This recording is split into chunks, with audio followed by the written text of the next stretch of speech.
নানুরে একাধিক বাড়িঘাটে আচমকা অভিযানে জেলা প্রশাসন। নানুরের একাধিক বাড়িঘাটে রাতের অন্ধকারে আচমকা অভিযান চালালো বীরভূম জেলা প্রশাসন। সূত্র মারফত জানা গেছে, শনিবার গভীর রাতে ব্লক ভূমি ও ভূমি সংস্কার আধিকারিকদের সঙ্গে নিয়ে নানুর থানার পুলিশ আধিকারিকরা হানা দেয় নানুরের একাধিক বাড়িঘাটে।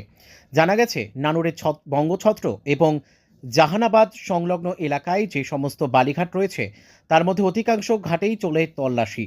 মুখ্যমন্ত্রী মমতা বন্দ্যোপাধ্যায়ের নির্দেশে মতোই অবৈধ বালি পাচার রুখতে এই অভিযান প্রসঙ্গত। এর আগেও তৎকালীন মহকুমা শাসক বিধান রায়ের নেতৃত্বে রাতভর অভিযান চালানো হয়েছিল নানুর সহ বীরভূমের একাধিক বালিঘাটে। সেই সময় একাধিক বালি তোলার মেশিন ও বালি বোঝাই ট্রাক্টর সহ ডাম্পার বাজেয়াপ্ত করা হয়েছিল। যদিও এই অভিযানে কাউকে গ্রেপ্তার বা আটক করা যায়নি। প্রশাসনের অভিযানের আগেই পাচারকারীরা গা ঢাকা দেয় বলে জানা গেছে। তবে জেলা প্রশাসন স্পষ্ট বার্তা, এটাই শেষ নয়। দফায় দফায় যে কোনো সময় আচমকাই এই ধরনের অভিযান চলবে।